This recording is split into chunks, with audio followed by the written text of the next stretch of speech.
Hello, darling. I thought you'd never get rid of that girl. What are you doing here? Waiting for you.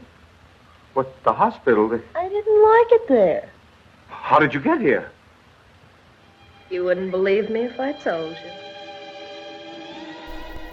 Welcome on back to Ookum Spookum Podcast. I am Sarah, your Love and Light, Gen X, Hippie Dippy, Akashic Records mama, and I'm with... Well, howdy, y'all. My name is Tara, and I'm your Lord of Hatred and Darkness. The way you started that first, it has some twang to it. I know. It's we live, like, basically where the South starts. I mean, not technically. We're below we the live base. in Northern Virginia, Yes. and the rest of Virginia kind of hates us because... We're not quite the South. We're not quite the South. It's that weird in-between area where it's like a very wealthy and somewhat liberal pocket, and then the rest of the state is what you think the South looks like. It's a liminal space, and I'm okay with that. So, Speaking of cities, one of my favorite cities is on, and it's funny because, so I will say my family is from Chicago, the Chicago Irish South Side, hell yes. And ooh, this should be right at home for you. Yeah, kind of. But it's funny that you're the one doing it, but you are also kind of like our resident historian, whereas like I'm not. So, okay. Yeah. So I will know you're going to provide, I think, a lot of context that I don't have because like Bears statistics, like yes. Statistics about the Chicago Bears. Yes, I'm sure. Okay. So relevant. I didn't even know they had a team called the Bears. Oh my God, what the fuck is wrong with you? I could talk about the time I was at that stadium on acid when I was 13. I thought you guys' team was the Bulls. The Bulls are a basketball team. The Bears are the football team, and they have two baseball teams. Why does a city have a football team? Isn't that what the state is for? What are you talking about? I don't know anything about sports, Sarah. This should be pretty obvious. But, like, yes, okay, so some cities and some states have football teams. It depends on the market. This is really off topic.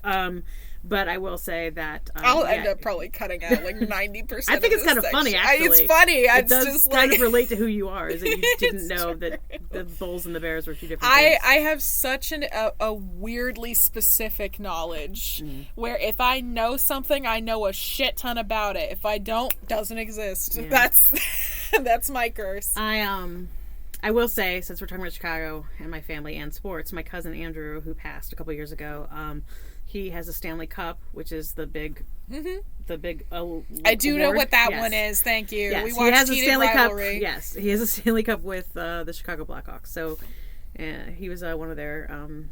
I think he was considered like a sports psychologist or like a mental skills coach or something. But I have pictures of him in the locker room, like holding the cup, and it's really cool. I miss him a lot. Nice. He was a good fucking kid.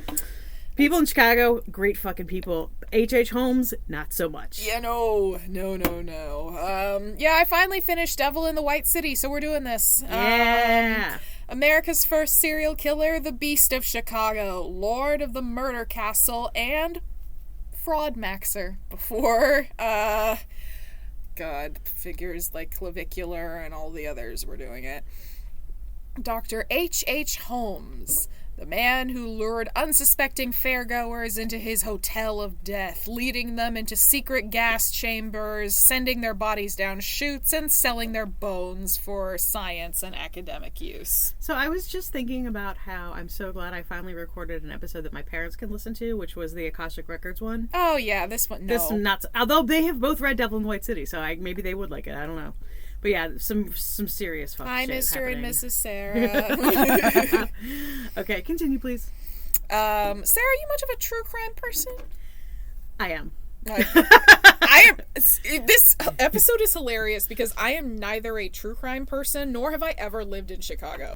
I don't enjoy true crime as a genre because it's very exploitative, or at least it can be. Yeah.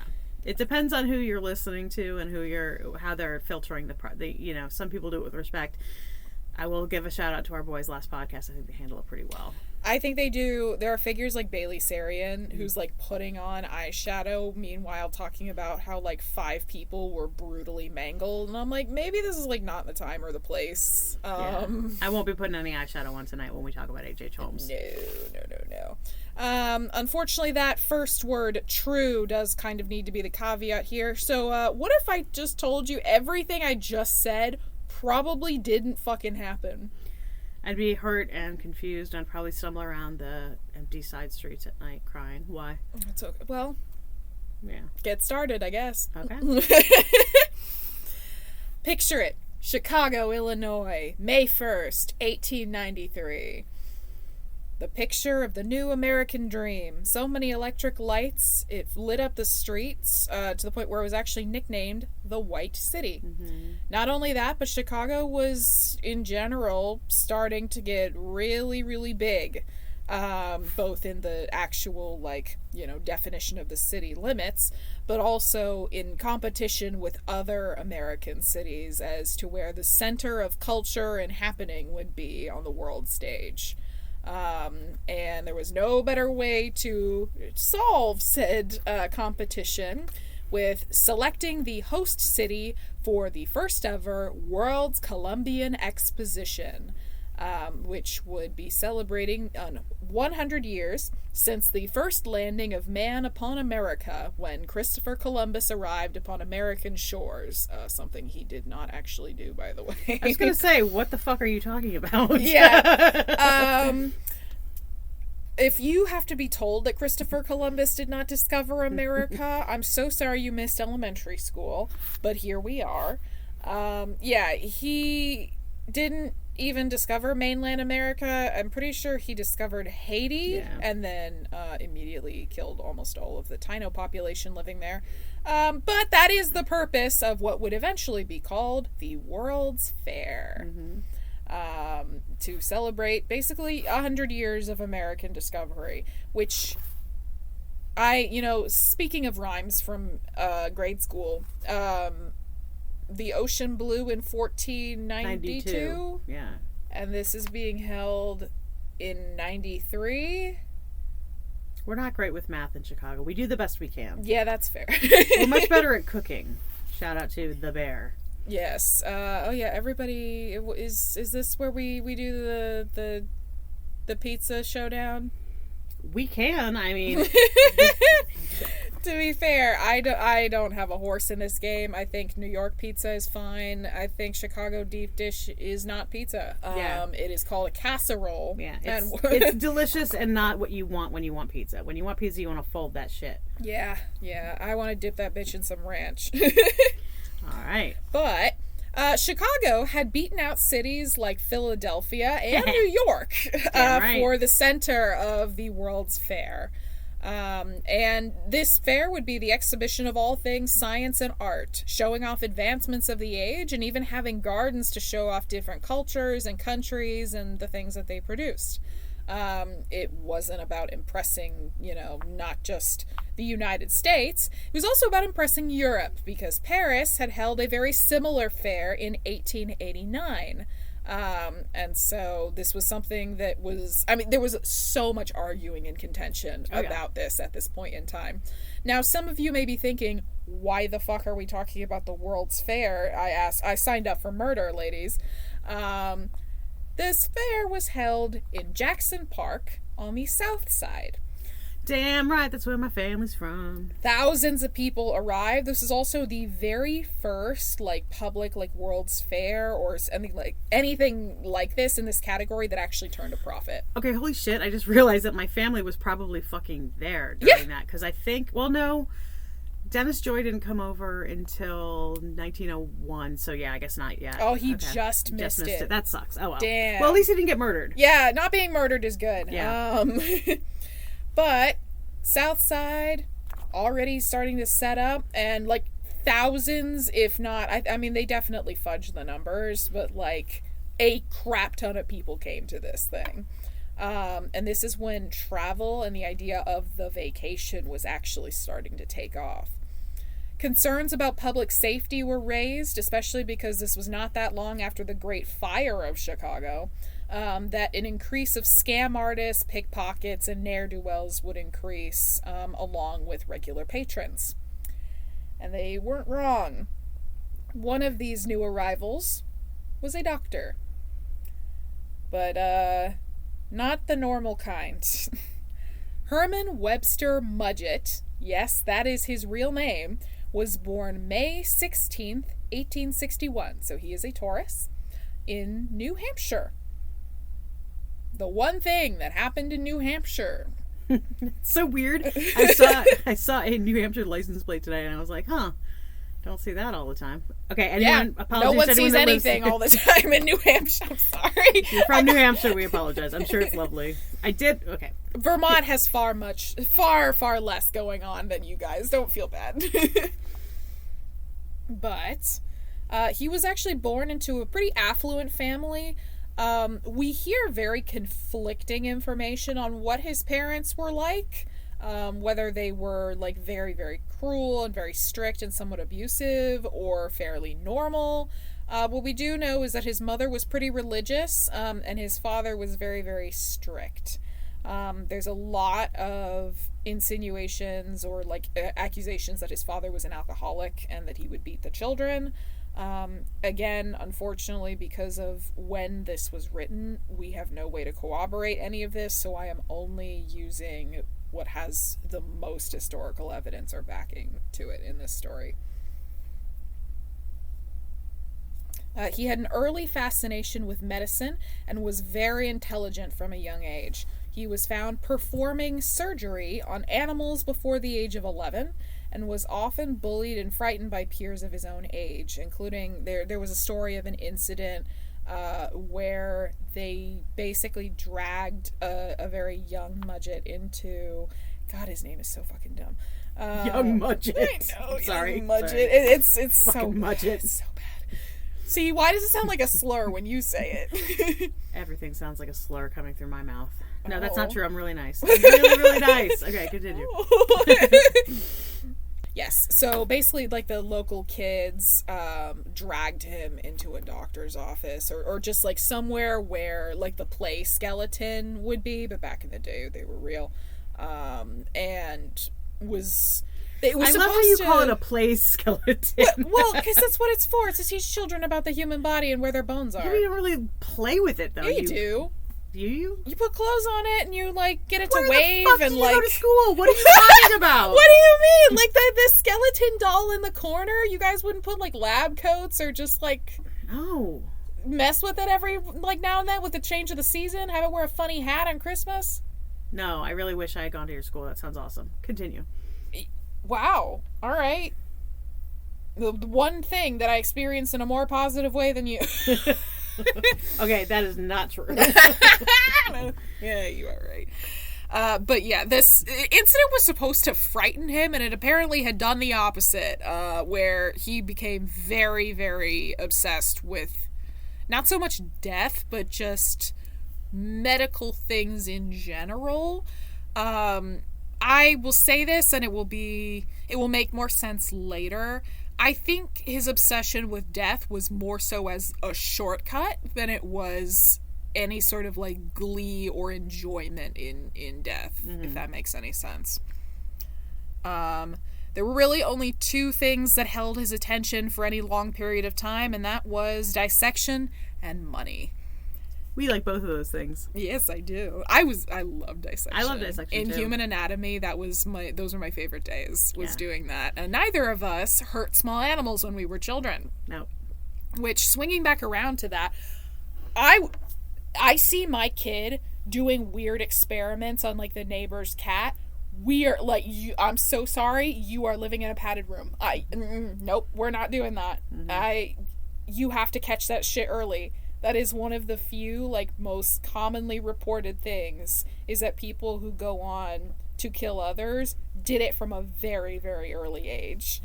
And on small things, like things that they view either as beneath them or that would not be as socially unacceptable. That's why they start with animals. Yep.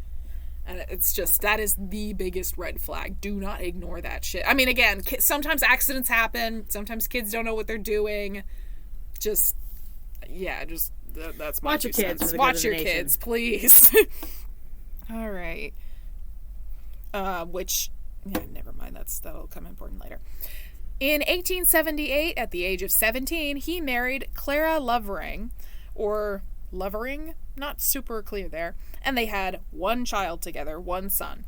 He went on to study medicine in Vermont and eventually at the University of Michigan. Clara followed him. Sorry? Go ahead. I said what? Because I love Michigan. So. Oh, word, yeah.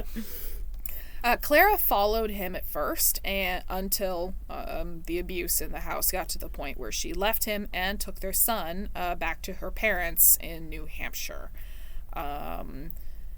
There's no half funny with that. That's literally all we know at that point. When in school, he developed a habit of taking cadavers with him back to his room for study, something his classmates noted as being very weird, and his landlady noted as being horrifying when she found a dead baby under his bed while sweeping. I'm just picturing him walking with, like, a fully grown man, like, dead corpse under his arm, like a surfboard. What? Like, oh, yeah, this is Mr. Murphy. Don't mind me. Just go into my room. Well, because I assume if he's sneaking it into his room, it's just baby. like... Well, it's not necessarily even just the baby. It's, like, pieces. So, if you're studying the hand... You brought a hand back with you. You don't really need the whole thing if you're not studying the whole thing. Way to poke holes in my fantasy of him carrying a human. Oh, man, which? like I'm sorry. You'd rather have the human surfboard be the reality of the situation. Yes. I don't have a lot going on in my life. There's a lot of medical reasons that is not going to work, and I will not describe them because you won't sleep. Joke's on you. I don't sleep anyway. He also enjoyed concocting insurance fraud schemes, aiming to use the recently deceased to fake one's own death. This comes up a lot, ladies and gentlemen. This man much more deserves the title of fraudster than he does murderer, honestly. He's more of a grifter than he is some kind of grizzled killer. Mudgett briefly practiced medicine in Moores Falls, New York before, in 1886, moving to Chicago. By stealing his friend's train ticket, by the way. He didn't even pay for his way to Chicago. Classy. He spent his first few months in a depressive episode likely caused by his repeated failed get-rich-quick schemes. Insurance fraud was his main game, and when he wasn't getting very far with that, usually it was finding a young lady in which to swindle inheritance from. He once actually went to a local police station and was allowed to sleep in a cell for the night because he was suicidal. Like, he straight up went into a police station and said, "I want to die, please kill me." And they were just like, "Buddy, this is the 1800s. Best I can do is let you sleep in the cell." Like, yeah. And mental health is important, people. Mental health is extremely important, and this right here, like, if this happened, it really makes you wonder if you had access to any kind of therapy, any kind of help in general, is this what would have happened? But we had a couple years before Freud wanted to fuck his mom, so we weren't quite there yet, but we're trying. Sometimes the crazy sets in late. Eventually, he got it together. He got his pharmacist license, which took 3 days, by the way, changed his name to Henry Howard Holmes, and married again. This time to a woman named Murda, with whom he had one daughter. There was only one problem with this, of course, something that Murda was not aware of. He never actually divorced the first wife, and indeed, he would not divorce most of the subsequent wives that he would take. Yes, ladies and gentlemen, he is a bigamist. And that was one of the few things that I think he was actually charged with. And we aren't talking about ethical non-monogamy here, folks. We're talking about bigamy. Exactly. For those of you that do not know the difference, bigamy is a legal term in which one person is legally married to another individual. For legal and tax purposes, obviously, this is not allowed. Polygamy, or more accurately, polyamory. Polyamory is multiple people having romantic relationships with each other. That's kind of it. The structure of that can vary between polycule to polycule. The reason you will hear polyamory and not polygamy is because the gummy part is very specifically implying that all of the individuals are married, so you will only see polygamy used usually in like Mormon cases. It has a very negative term to it, so that's why it's not used.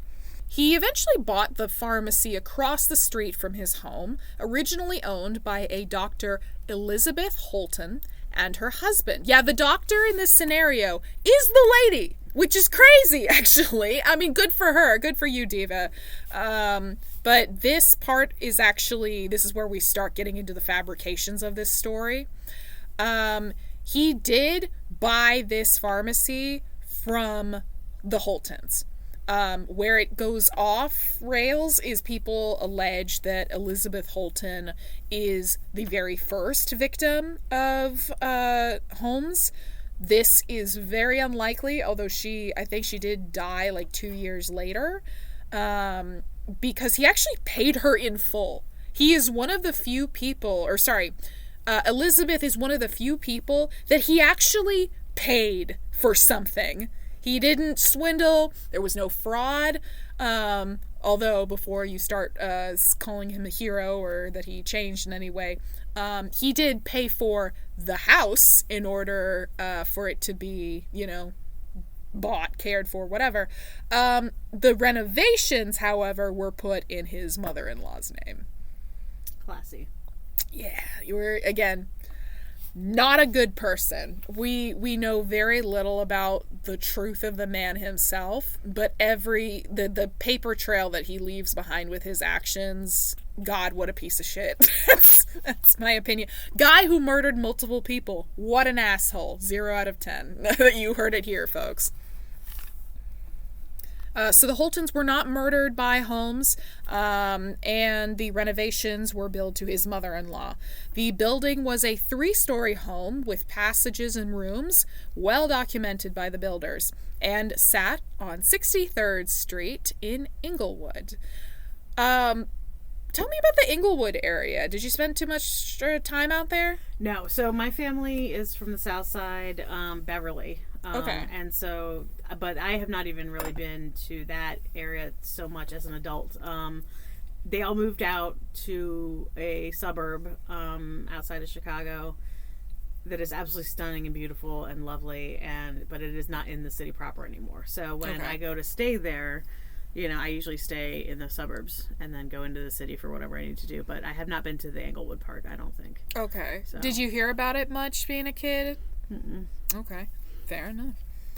His money-making ventures did not stop. Between the pharmacy full of young women wanting to be treated by the handsome new doctor and refusing to pay for anything he bought until the repo men came, he used the rooms to design new inventions.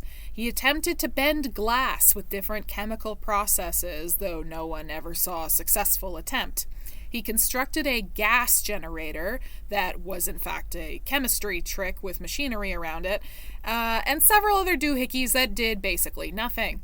In 1890, he sold the pharmacy to focus on real estate, though he was still in charge of it in some capacity.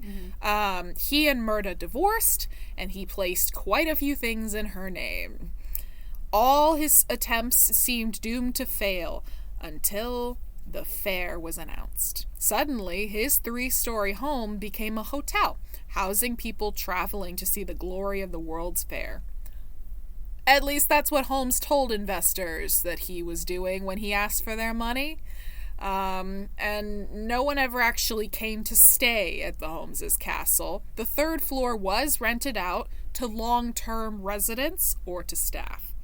The endlessly confusing rooms with multiple doors, halls leading nowhere, the inner chambers, little pockets of things in between floors and stuff like that. They were not for torture at all. They were basically just hiding places and endless ways to make it seem like the place was under construction or just like uses for this money that he is stealing from people constantly. Like there is one story where he had bought, I think it was like an oven, some kind of appliance, right? And he didn't pay for it because he bought it on credit, right? This is back when like people really didn't understand how credit worked. And bought it, obviously didn't pay for it. Repo men came eventually, and he was like, yeah, you can take it back as long as you don't damage my house. That's fine. You can have it. He bolted it to the floor. Nice. There was literally no way that they could have taken it back without damaging the house, so they just left it. Yeah, man, he's a classy dude. I keep saying the word classy. It's the only word I can think of when it comes to H.H. I can think of some others. It is the visual representation, I think, of all of his schemes. A house full of endless nothing. That means basically nothing. Yeah. It's hard to say who the first victim was, and the media tend to attribute quite a few victims to Holmes, including people that were still alive or just never really existed. Holmes himself said that he killed around 27 people, but he also spent a great deal of time saying that he was completely innocent and killed absolutely no one. So, Yeah. The whole murder castle with torture rooms actually comes from a tabloid from the time period, and not a very reputable tabloid. It was also a tabloid that was not published in Chicago. The author itself had never even been, or was there when any of this was happening. But that was kind of the nature of the time. The papers would basically take anyone who had anything to say about this case. So what he was using this house for, when obviously as a living space, was to procure new lovers. Julia Connor and her daughter Pearl were one of his newest. Obviously the daughter is not included in this. The daughter is like 2 years old. Julia began having an affair with Holmes while her husband worked in the pharmacy downstairs and would come by the mansion often. Get it? Yeah, fuck that murderer. Anyway, her husband eventually found out, and when Julia and her daughter were visiting Holmes on Christmas Eve, they visited some neighbors, had a nice time, and that is the last time they were ever seen again. Their bodies, at least the body of Julia Connor, was never found. Her daughter was found, or at least the remains of what is believed to be Pearl, were found in the cellar of the castle. After excavation, actually, so they had to look for it. Holmes claimed that Julia died while he performed an illegal abortion on her. I love that that's like the non-scandalous cover story. Yeah, that seems one of those... Because here's the thing, right? Because this guy is a massive fucking liar, we don't know about a lot of things. So even if he did actually, admit to something that is being truthful, there's so many lies around it, we can't verify anything. Yeah. This feels like one of those things that is true. But because it's surrounded by bullshit, it kind of feels like, yeah, sure, whatever, buddy. But yeah, like, even an abortion performed in a safe way was still pretty fucking dangerous at this time. Yeah. Again, Roe versus Wade, like, there's a lot of things here. Abortion is healthcare, and women should not have to fight for access to something that keeps them from being killed. Because what happens? This happens. But anyway, It was a dangerous procedure to begin with. It's very likely she could have died in the process, and he freaked out. I also think it's entirely possible he killed her, and she may, in fact, could have been pregnant, because having a kid with another woman is certainly a damper to your insurance fraud schemes, that he just killed her outright, basically to stop a problem from happening. Whether it had anything to do with an abortion or not is certainly up for debate. Holmes had many affairs, a lot more than just Julia, and many of these women would become his victims. Emmeline Segrand, a mistress that also worked for him, disappeared within the year. 2 other employees, Nanny and Minnie Williams, were also likely victims. Holmes said that Minnie and Nanny had, and I quote, fought to the death over him. That feels true. And that is how they died. Which seems a little generous, sir. Yeah. And not before, of course, Miss Minnie, transferred one of her foreclosed Fort Worth properties over to a Mr. B.F. Perry. B.F. Perry was one of the alter egos of his assistant, Mr. Peitzel. So obviously, there's a lot of scheming happening here. One of many, many aliases. So these guys would also use fake names. So there's a lot of things to keep track of here. There is a theory that Holmes is actually thought to be an incidental resurrectionist. Do you know what the phrase resurrectionist means? I have an idea, but I'm thinking about it, but why don't you tell me? This is somebody whose job it was to sell recently deceased and exhumed bodies back to people for scientific study and experimentation. Okay, yes, I have heard of that. Or sometimes to just supply people with corpses and not ask questions. Mm-hmm, yep. Yeah. So, again, we are not 100% sure on this one. This is a very popular theory, but it would certainly make sense as to how he was disposing of these bodies, and nobody was really noticing. Most of his murders were motivated by money, not crazed bloodlust. He would force his employees to write him down as a beneficiary, and when he killed them, he would take their inheritances. The term serial killer is even arguably inapplicable to him, as he only fits in the sense that all someone really has to do is kill more than 3 people in succession. His murders had clear motives, taking money and covering his tracks. The common obsession with gore and cruelty is pretty absent here. He was far more interested in baiting fair investors into giving him their money, and then eventually burning down the castle for insurance. He had been sued for shady activities before, and when his attempt at burning the castle failed, the creditors were hot on his heels. Holmes fled Chicago with Benjamin Peitzel, his assistant, likely an accomplice to the murders, as well as a business partner. He went to Texas for a short time, stealing horses, then to Denver to steal insurance, changed his name, and got married again to Georgiana Yoke. Peitzel was something of a goon for Holmes, going to jail for him, actually, on, I think, at least 2 occasions for something he didn't do, and doing basically whatever Holmes told him to do. Peitzel had his family living in St. Louis while he helped Holmes on various plots around the country.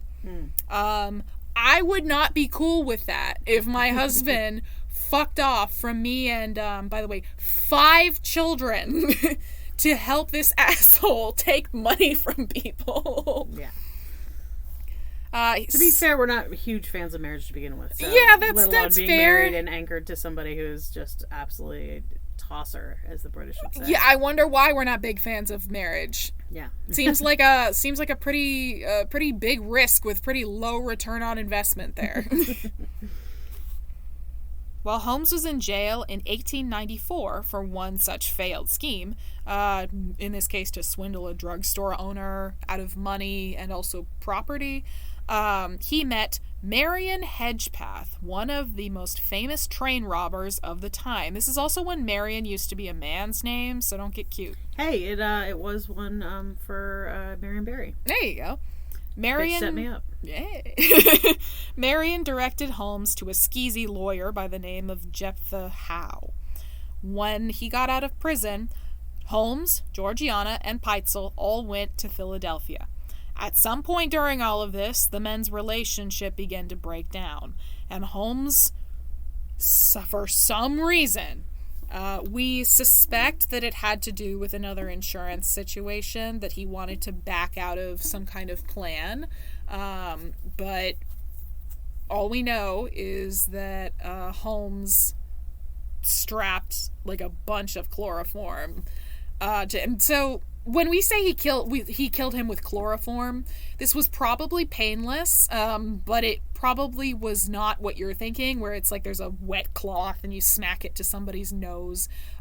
He was found with chloroform in his stomach, so he was probably slipped it or just like drank an obscene amount of chloroform or was forced to. Which is wild. I actually didn't know you could even ingest chloroform. I thought it was just something that you breathed in. Yep, you could definitely smoke it. Oh, okay. I will be asking questions later. He then made the room look as though he had died in a pipe explosion.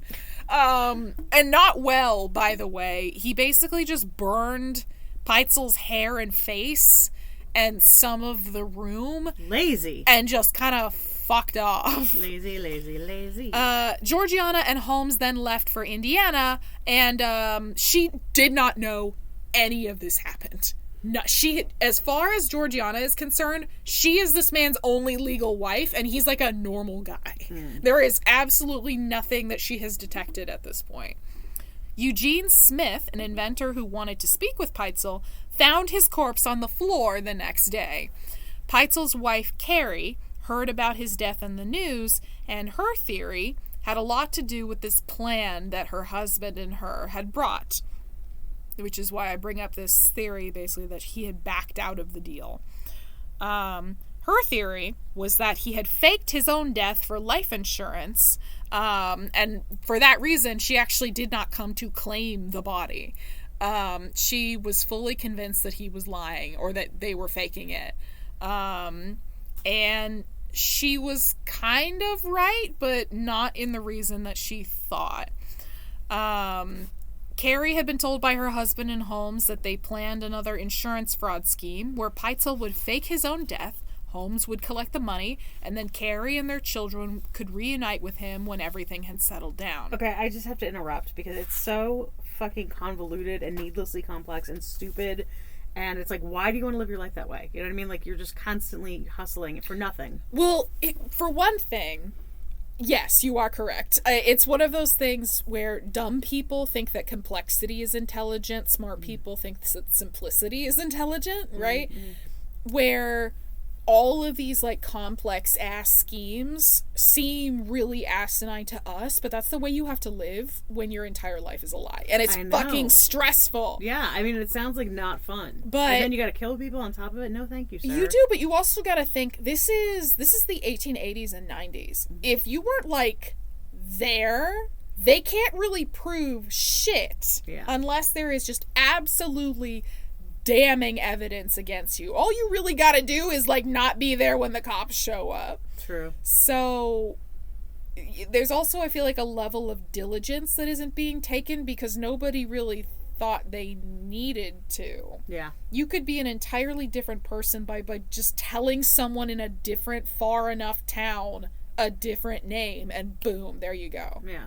This is why we get stories of, like, men switching dog tags with someone that died to go and take their life. Because we didn't fact check this shit because we couldn't, right?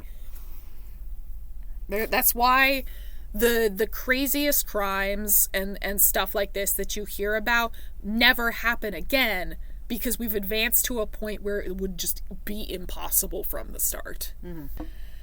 Yeah, let's take a break. Wow. Do you mind if I smoke?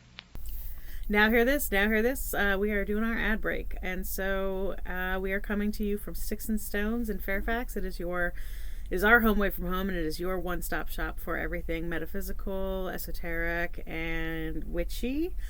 We have books, tarot decks, crystals, candles, incense, all the good stuff. So come by and see us or get a reading or come to one of our many events. Curious about your progress in your life, the shape of the stars, how you fit in? Listen to Astro Tarot John live on Twitch every Tuesday night, or pick up a pre-order of his book, Metaphysically Speaking, releasing in August. And now back to Mudget. Smoke? I always smoke at the theater. Somehow it enhances the performance. So basically the plan at this point, as far as Holmes has told Carrie Peitzel, who is the wife of Benjamin Peitzel, who is his assistant, he is now dead. The plan is they fake Peitzel's death, they get a shit ton of money from the life insurance policy, it gets paid out to Holmes, eventually his wife, children, and himself are supposed to reunite. What Carrie does not know is that Benjamin is actually dead. And he goes, or Holmes in this case, goes over to Carrie's house and she's like, okay, so where's my husband? And he says, so he can't talk to you right now, but what we're going to have He's in the shower. Exactly. But what we can do is I will take 3 of the children. You will have 2 of the children. We'll split into groups. That way, if someone gets caught, the other person can escape. And so he now takes 3 of their 5 children with him. He tells her that he's sending the oldest, Alice, to go live with an older lady, and the 2 younger children would be kept with him. Things that I would not agree to, ladies and gentlemen. But Holmes then attempted to take Peitzel's life insurance money. The shady lawyer named Howe received some of the money, but Fidelity Mutual, which was the life insurance company that Peitzel had this money with, kind of knew something was fishy here. So they called the Pinkertons. No, the brothers. Yep. These are the guys. These are the guys. Do you want to tell the folks about the Pinkertons? I do not. I want you to tell the folks about the Pinkertons. Unfortunately, I did not get to do as much research into them as I wanted to. But the Pinkertons are basically, think like the police CIA. Like, these guys were fucking legit. Some of the most effective police forces that just ever existed. There's a reason that you hear the name Pinkerton in the year of our Lord 2026, let's put it like that. And of course, Holmes was starting to get a little bit desperate at this point. He also kept Peitzel's remaining children on the move throughout the country so investigators wouldn't catch on.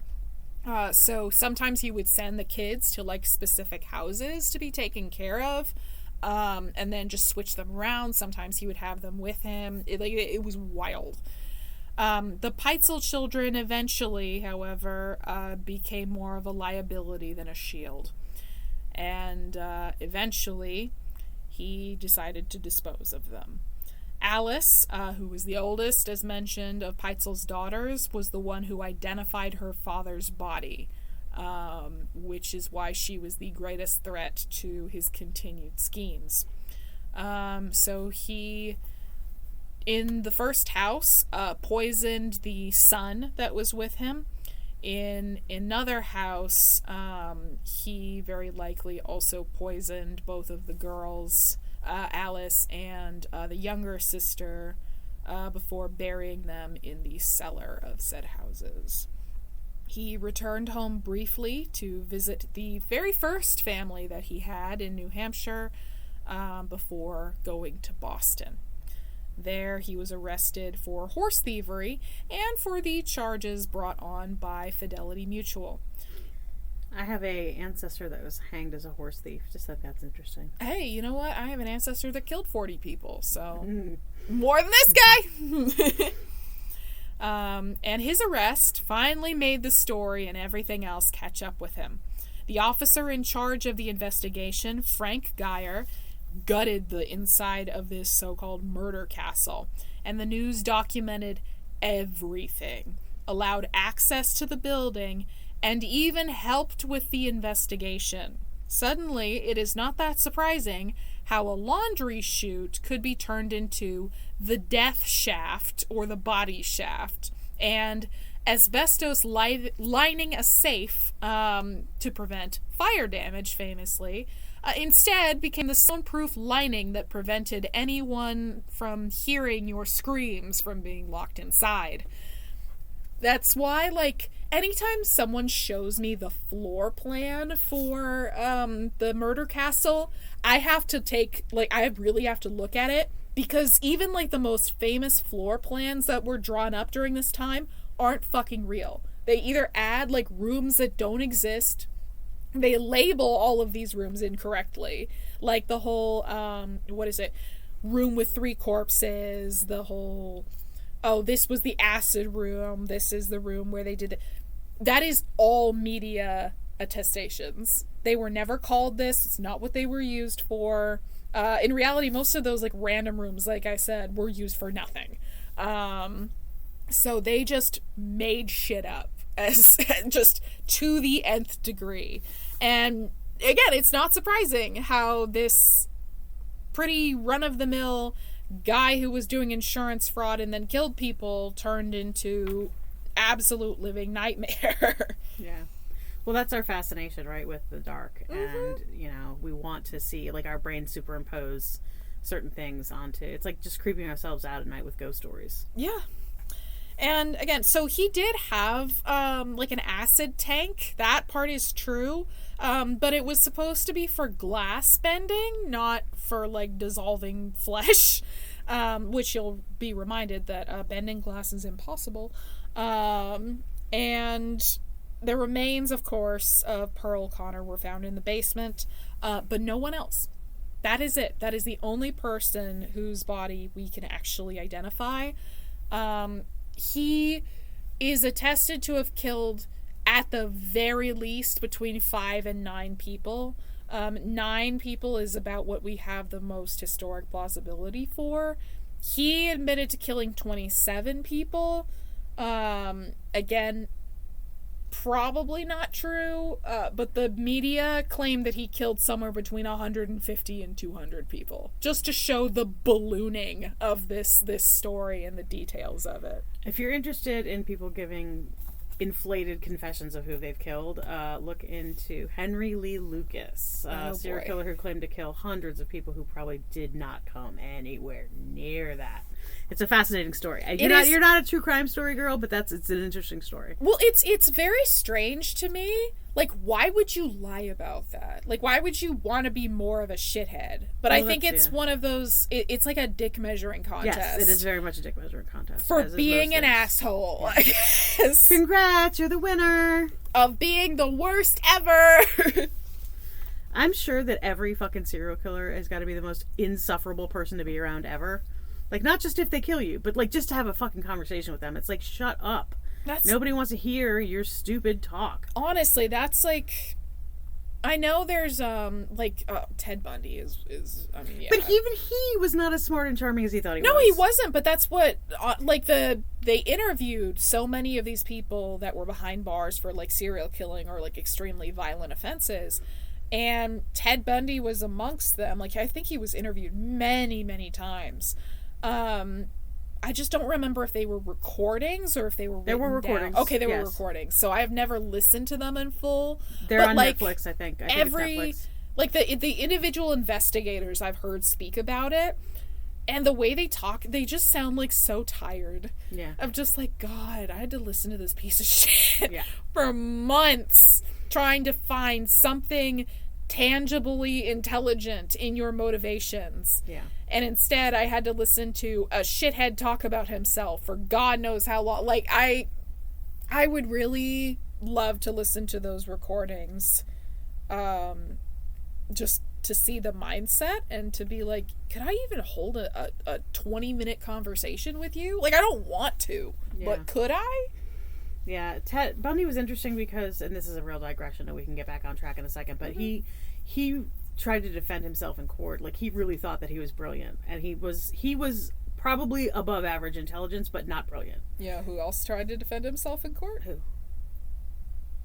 Mudgett! Okay, back on track. Within a few months, he was tried for the murder of Benjamin Peitzel in Philadelphia. Judge Arnold presided, and according to the Evening Times, after his 2 lawyers quit, and when the court had assigned him 2 more lawyers, and they sat down next to him, Holmes rose the second his 2 now, like, court-assigned lawyers' asses touched the ground. Holmes rose, saying that he would defend himself. So that is some sovereign citizen level of bullshit right there. Yeah. May 7th, 1996, he was led to the gallows, hooded, and hung. His final wishes, between the fact that in prison he confessed to killing 27 people, on the, hangman's block, he actually said he was innocent. This man does nothing but lie. Nothing but lie. His final request was that he would be entombed in 10 feet of cement, preventing anyone from digging up, dissecting, or studying his corpse in death, which they very much wanted to do. Hypocrite. And that he did to countless people. Hypocrite. And the man known as Mudgett died at age 34. Young. I don't remember reading it. I mean, when I read about him, I don't remember him being that young, but... Most people also picture it's just the one picture with a mustache, and facial hair is very good at disguising age. And also, at 34 in his time, was a lot older than her 34 nowadays. Somewhat. I have this conversation with people a lot. The whole statistic of people only lived into their 30s or 40s. Well, not so much that, more of just you had to pack a lot of living into the front end of your life. That is fair. You were considered an adult earlier in your life. Yeah. But most people did make it into their 60s and 70s. That tended to be the average. The 70 to 80 mark is more recent for us. No, yeah, I just meant in terms of when you're 34. Even in my generation, when I was 18, I had a full-time job and went to school full-time and lived on my own. And, it's just a different... I mean, the economy's different now, so you can't really do that. But tell me about it. But, there is differences back then. I mean, 34 probably was more like 54. So that's probably where I got and that confusion. is a lot of it.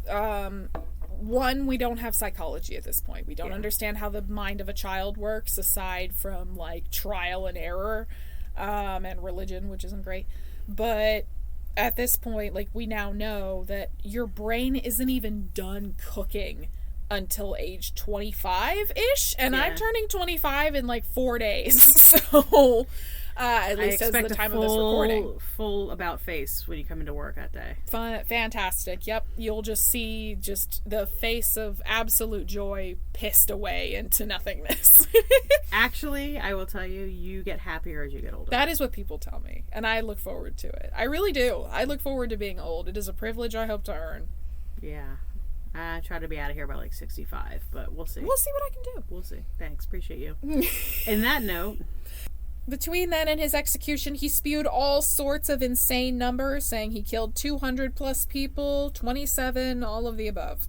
From his death came more rumors that he had devil's eyes and that everyone who investigated Holmes was cursed to die a sudden death.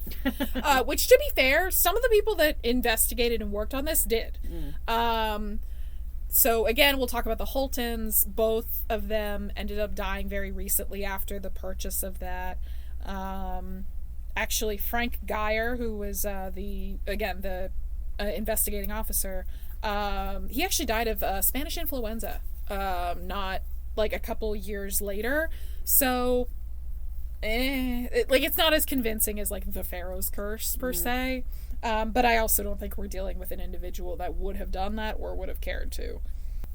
However, in the years that have followed, more and more has been added to the story that is simply untrue.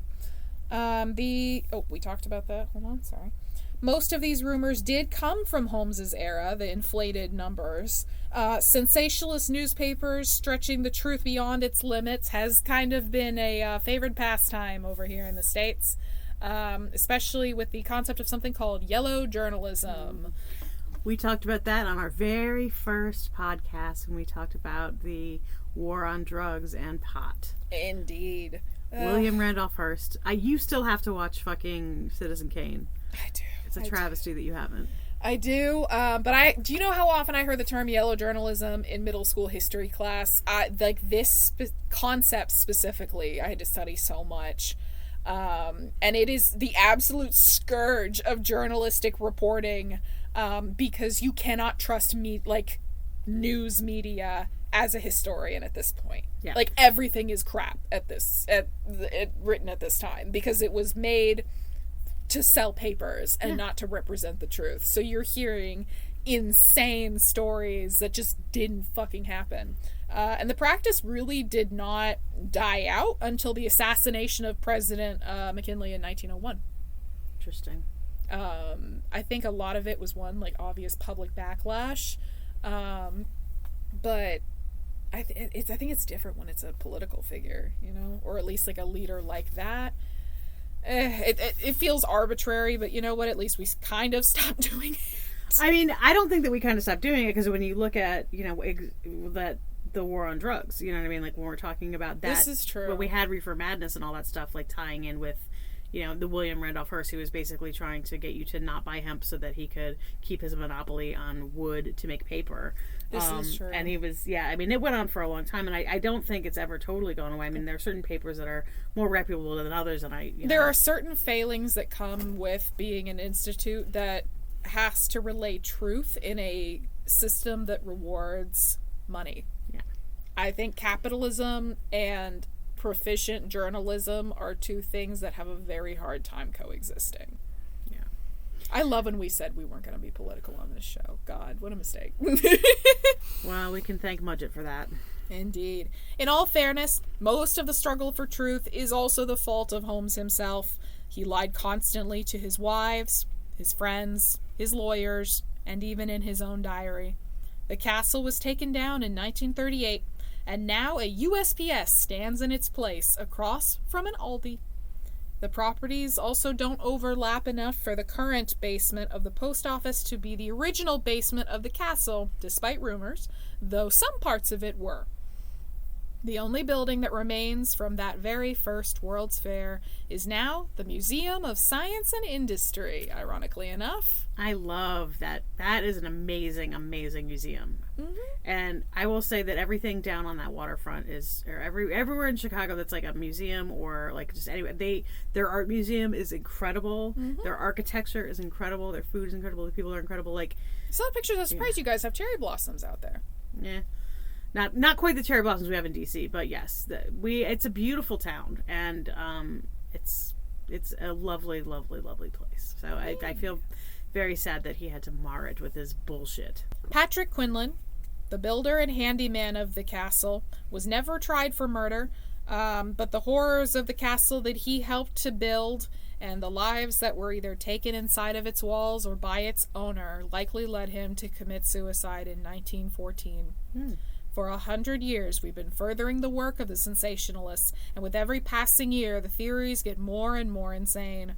From more grounded theories, like the resurrectionist theory, to the idea that H.H. Holmes and Jack the Ripper are the same person. There's a lot of reasons why that's, like, very not true, and one of those is actually because we solved the Jack the Ripper case in the last, 5 years. This is something I eventually, if I ever do an episode on it, that I will talk about in greater detail. But yippee modern science. Mudgett himself didn't even seem to really know the difference between what was real and what wasn't. And one of his most famous confessions leads as such. I was born with the devil in me. I can no more help the fact that I was a murderer, no more than a poet can help the inspiration to a song, nor the ambition of an intellectual man to be great. Pobrecito. Oh. How are you feeling, Kearney? I mean, he's just kind of gross. Pretty much. I definitely heard so many of these myths about him as I was, in my 20s, was when I read Devil in the White City.